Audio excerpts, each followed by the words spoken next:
So now I would like to go to our last category. We will take a deep dive into the commercial and industrial applications.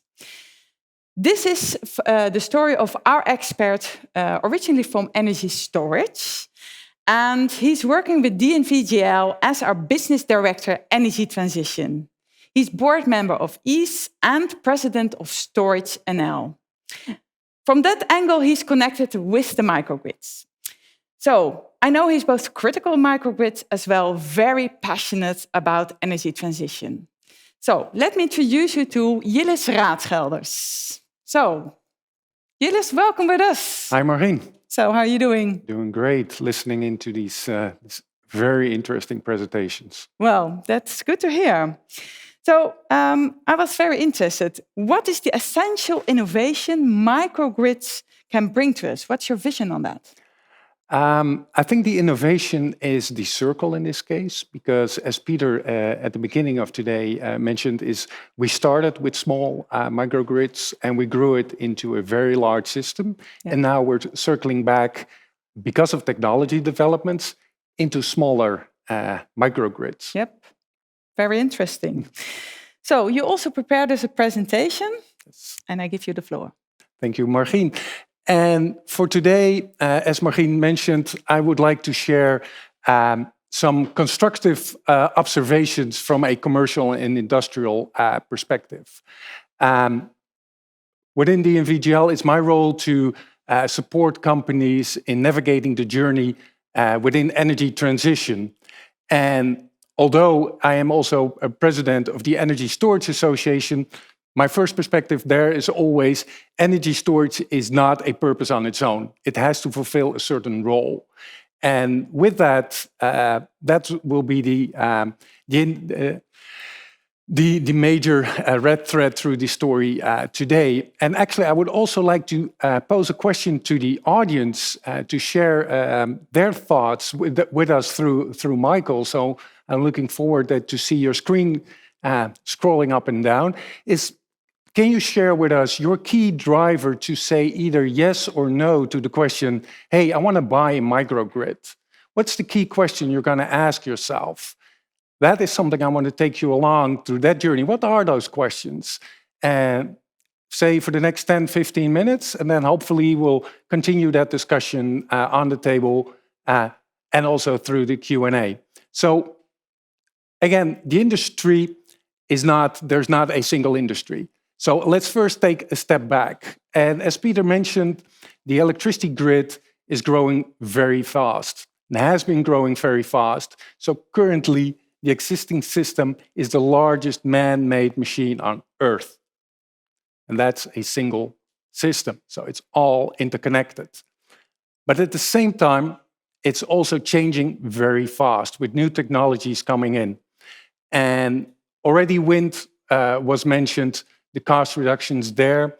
Solar was mentioned, but I also would like to mention new technologies on energy storage, various capabilities, short-term, longer-term. But there's another one, which is called electrification. So, and I'll come back to that later on. It's about the process. It's your company. What is the industry? What's the commercial location? And at the same time, you can also see that the grid is not a triangle anymore with the big power plants on top, transmission, distribution, end user. We see new technologies making the interconnections possible. And at the lower right, you can actually see different planes in the infrastructure. And I'll come back to that later, because it's not only about electricity anymore. Peter already started with explaining the concept of a microgrid. And I can talk for the dispatchable generation, the non-dispatchable. So what can you control in the generation of renewables? What can you not control? What is the load? What is the electricity consumption you have? What can you control there? What can you not control? But I would actually like to pose a few questions and considerations to you on the next step. Because there are three things that also Peter mentioned. The point of common coupling, that's where the interconnection with the grid comes in. A microgrid is able to island, to operate on its own, but how is it in the connection with the grid? The other one is the controller. How are you able to control the balance of the system? The third one being storage, and actually I want to build on that. And let's start with storage because EV is there as well. EV is electric mobility, and that comes with electrification. So if you have a commercial or industrial site, we're going to introduce the next part in this chapter, which is the actual process of the industry. So for a microgrid, my question is, are you looking to supply the electricity for your current situation? And how is it going to change? Because we see a lot of electrification. And EVs, electric mobility, is not only vehicles, it's also heavy trucks, but it's also about the electrification of your process. How will that change? And that brings the next chapter as well, the control. It's all about flexibility, and I'll come back to that later on. And the point of common coupling, the microgrid has a connection to the grid. I'll come back to that later on. As the first two speakers mentioned, the island grids, the military, the humanitarian grid, when there is no existing grid. Something like that can apply for commercial and industrial operations. But in most cases, a commercial or industrial situation is located near urban area, near cities, so there is grid available. And a microgrid is not the same as operating an infrastructure. It's about balancing, it's about managing the entire grid. And again, having an impact on the surrounding grid. So it may look like a dog, talk like a dog, walk like a dog, quack like a dog, but any single commercial or industrial microgrid is not the same. So why will it work? Well, there's money. As was mentioned, if you have an operation somewhere remote and the fuel cost of the cost of energy are very high, microgrids with renewables are the way to go. Lower prices of renewables will definitely help you reduce fuel cost.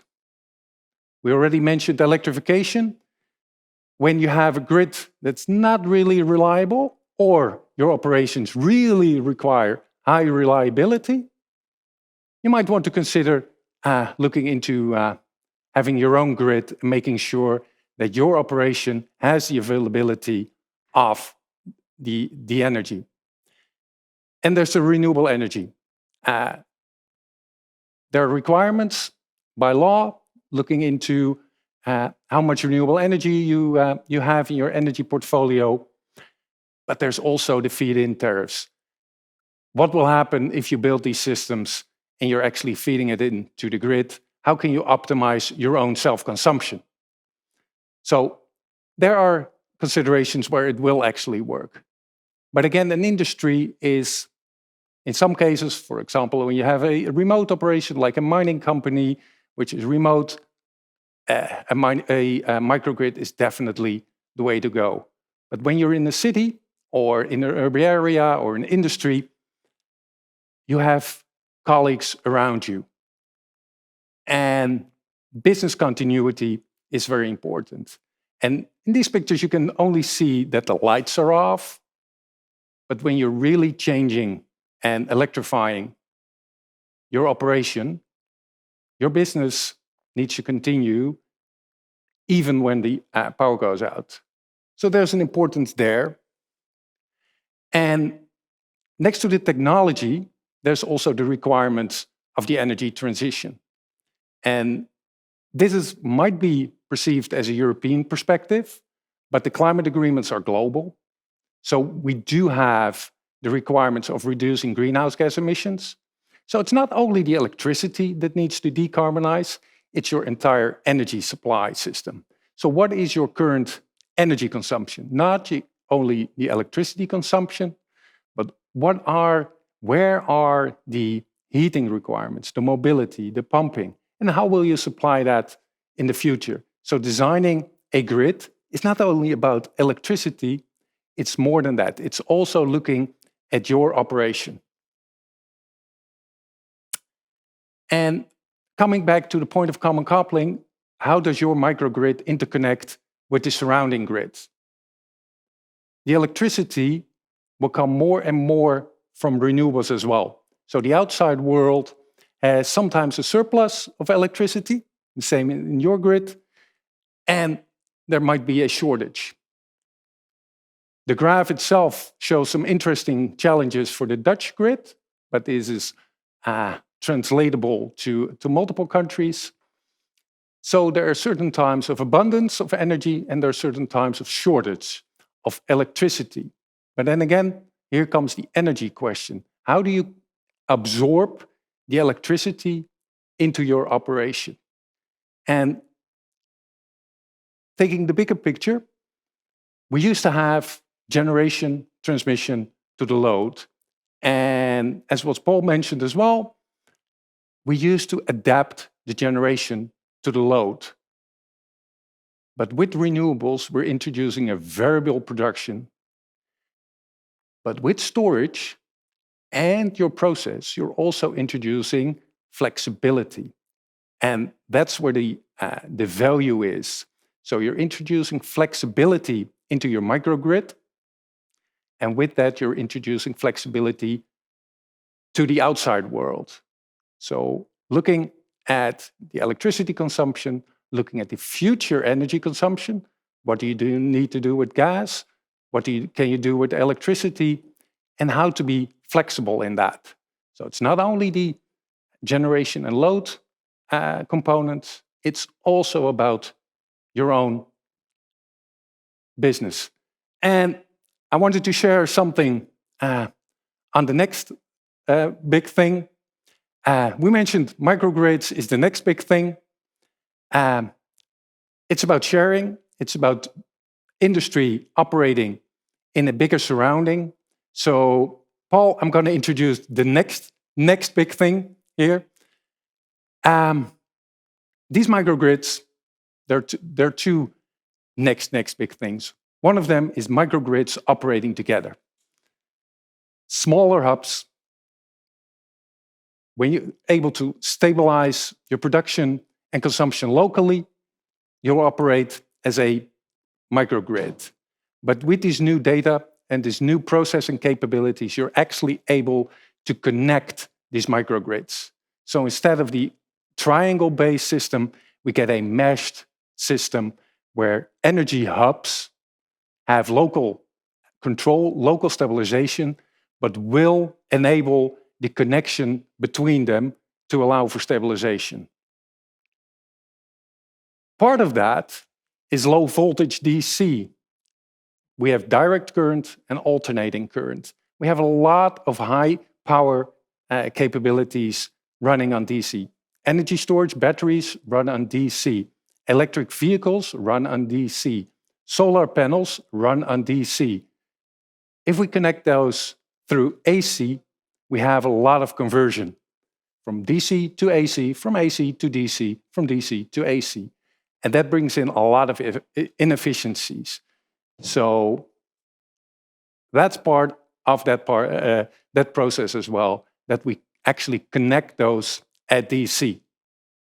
And if we take even a step beyond that, when there's even more renewables, and we see more and more processes in the industry require greenhouse gas reductions, so being sustainable, we actually see the merging of infrastructures. So it's not a power microgrid, it's an energy microgrid. We start with electricity, use it as electricity, store it as electricity, but also convert it and store it and use it in different applications. So again, coming back to the request I made at the beginning, and I'm hoping that Michael has some remarks on his laptop. My question is, microgrids are not a purpose on its own. You need to consider your position as industry in the surroundings, but not only in the existing surroundings, but also in the energy transition surroundings. How is the world around you developing? Looking forward to extend that discussion on that. Well, Jillis, thank you very much for your presentation and welcome here on my table. Thank you. While you as audience are busy now giving Jillis the answers he asked you, I start with some first questions.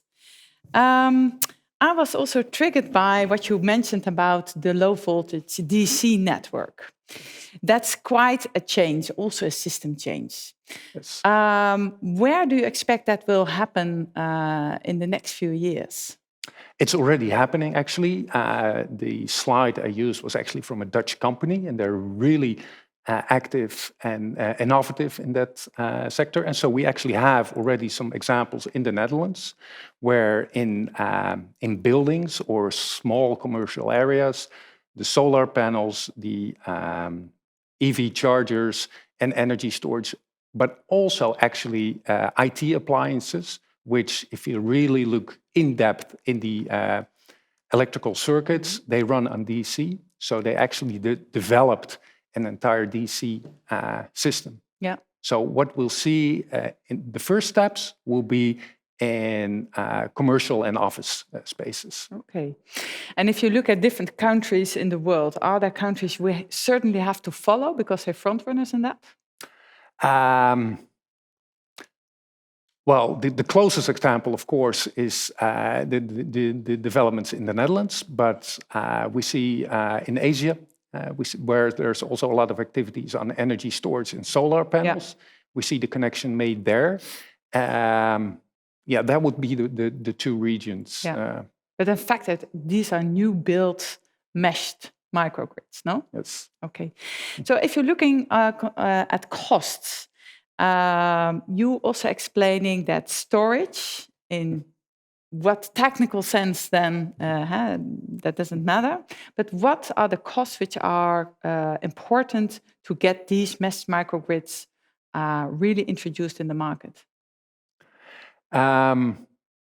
I think Paul mentioned this as well, is the levelized cost of storage. At the end, for the end user, it's about the cost per kilowatt hour he has to pay. But there's a second driver there, which is the cost of availability, yeah. So the kilowatts. Yeah. And there we have different storage technologies, and we see that the cost for energy is going down very, very fast. And at the same time, we also see that the cost for power is going down. And yeah. That is actually driven by EVs, by yeah. the mobility sector as well. Yeah. I can imagine. So, what in fact are the biggest opportunities and threats industry is facing now in relation to power, if you look from a distance? The biggest threat would be ensuring the availability of the energy they need. We see the greenhouse gas requirements, so we see the drivers to decarbonize.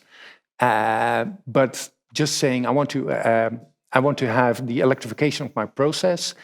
There's an entire trail behind it, because that means you have to have the electricity available to your site. That means it needs to be transported, and yeah. It means it also needs to be generated. Yeah. So we need the renewable electricity capacity yeah. to generate it, which also requires the infrastructure yeah. to supply to the industry. Yeah. But the sun doesn't always shine. You probably need about a factor 9 or 10 capacity in power to produce a certain amount of energy. Same goes for wind. So that is an issue. So it requires a massive overinvestment in capacity and infrastructure if you want to do that by electricity alone. Yeah. At the same time, there are certain industry processes which are difficult to electrify, and you might need another energy carrier, and that means there's another infrastructure requirement. And then comes the cooperation issue. You can imagine if you have a location where there's 3 different industries, and the first one says, I'm going all electric, So there's a lot of infrastructure, electric infrastructure to that location. There's a driver for the second industry to also use electricity. Yeah. But for his or her, for that application, it might be better that that gas infrastructure or hydrogen or a heat infrastructure is available. Yeah. So the cooperation and the alignment of the energy supply, and explicitly say energy, it's not only electricity, it's the energy to certain regions. The coordination there is definitely a challenge. Yeah. This is quite a complex matter in this whole change we're discussing today. Yes. If you look at the time frame, in what time frame do you see these changes to come to us? Is it far away, or are we just in the middle of it? I wish it would be far away, but it's actually happening today, now.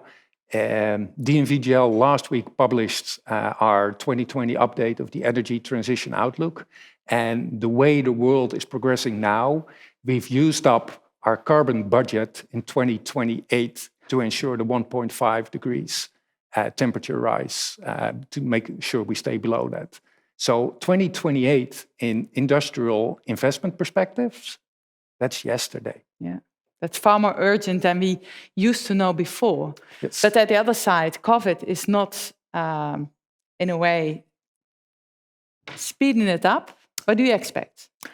Well, we do see a reduction in energy consumption, but at the same time, if you look at the build out of renewables, the cost is it's there. We see the cost reductions in solar, we see the cost reductions in wind, and at the end, the energy system is cost driven. Yeah. So the implementation of renewables will continue. Unfortunately, not fast enough. So we need to be faster to ensure the containment of the temperature rise. Yeah. But it will continue. Yeah. And with that, there's also the driver to local microgrids and stabilization. Yep. Because when you're able to control and balance the local generation, so the solar, the wind, the storage, and including mobility and the industrial processes, there's so much benefit there to the wider system. Yeah. But then again, there's not much regulation or financial incentive to actually do that. So that are maybe stakeholders that should be influenced or could influence the speed of this change. Yes, what we see is that we have electricity, we have gas, we have mobility, we have heat. These are the same markets, vertical markets. We have the regulation, we have the tax, but now these systems are going to be integrated. Yeah. Because a renewable system will start with electricity, but we need more than only electricity. Yeah.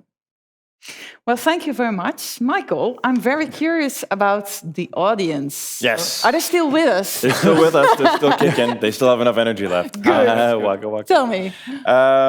So you talked about regulations, legislation, system access across different municipalities and countries.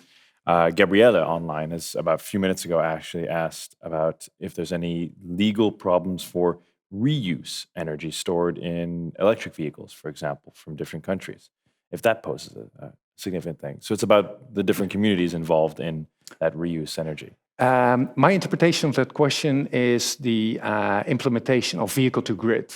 Yes. So if you have a car, an electric vehicle, it's parked, and you have connected to the charger, what's the driver to actually discharge your vehicle into the grid? There are multiple barriers there, and it's about value, perception, and tax. The value, first of all, is the value of a kilowatt hour in an electric vehicle is much higher than a kilowatt hour on the grid because of the requirements in an electric vehicle. Yeah. Another issue is taxation, which is a common problem at the moment for energy storage, because you pay tax when you charge your battery, and when you discharge it and that electricity is used by somebody else, it's taxed again. So there's a rate issue there. Interesting. Technically, it's very possible. Is that in every country? Is it like that, or is it typical Dutch?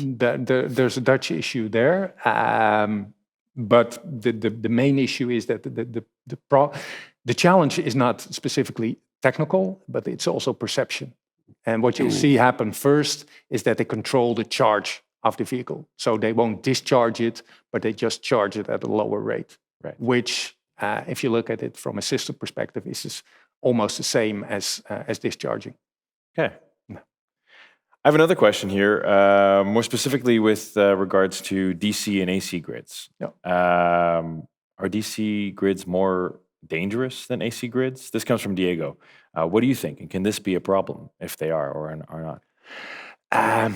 Safety is about regulations and standardization of components. So there is the standardization of domestic low voltage DC grid still needs some work done. Right. But at the end, it's about the connectors, it's about the wires. So yes, it can be safe. Both. Nice. And I guess one other question I have here that came directly in was microgrids applied in more industrial areas are not necessarily remote. No. How do you see this developing? What is driving, and when will this happen, actually? There are different gradients of microgrids. As I mentioned at the beginning, just the infrastructure alone on an industrial complex could be maintained or operated by a separate entity. But a microgrid as such, if you look at the definition, is a system that can island. So you can disconnect it from the grid, right. And it's operatable. You can have a balance between load and generation. On the industrial side, I think the first step is a hybrid type of microgrid, where you have on-site generation, but you will use the grid connection, but you're able to control your grid connection. So you're not causing havoc on the grid because of your electrical load, but you're actually able to contribute to the grid by balancing your local load and focusing on the grid connection. So it becomes a flexibility asset, in essence. In essence, it becomes a flexibility asset, and providing value to the grid. Exactly. And so you're able to control your cost of the grid connection. You're able to negotiate a better PPA because your load is manageable. But that's also a shift in the roles which are played now in the market. So now there are parties who control the central grids. Yep. If this is going to happen, what will happen with them? Well, actually, if you look at the roles in the market, it doesn't really change that much because you have generators, you have system operators, but you also have ancillary service providers. But it's just not that common that a industry or commercial or a complex actually looks at its load as a source of ancillary services. Normally, it's a component. Like the first battery we built in the US a long time ago, the lithium-ion trailer, we built that for ancillary services, right, and some other functions. But now we're not only looking at the components, but we're looking at an entire system to include generation, to include storage. And you actually are also able to add value to not only the renewables, because also the renewables themselves are variable. So a lot of efforts, a lot of attention is being paid to looking at the actual system value of renewables. It's not only about the kilowatt hours they put in, but how predictable is it? How controllable is it? What kind of electrical services do they provide to the grid? And if you combine that into a more system, a microgrid-ish approach, you can leverage on the pros and cons of the different components and combine that into let's call it a proposition to the grid. Nice. Last question from the audience. One other question I have here is, this is an interesting. Javier actually comes in and asks, how are big fossil fuel multinationals handling this particular paradigm shift? Where are we going to in terms of a larger community for microgrids? And are these guys actually taking heed? Are they taking any active actions? Yeah, in some case, I think it's not up to me to answer that. But if you look at the strategies of the big IOCs, the integrated oil companies, they're really moving into the renewables big time. But at the same time, we still need the conventional energy in our current system because people still drive cars. Right. People still use gas to heat their houses. So yes, we need and we want to move to the renewable electricity, and we need to move faster. But at the same time, we still need the conventional parts. But we see that shift moving, and one is moving faster than the other one. Right. But if you look at the cost and the return on investments of renewables versus conventional projects, that's an interesting one.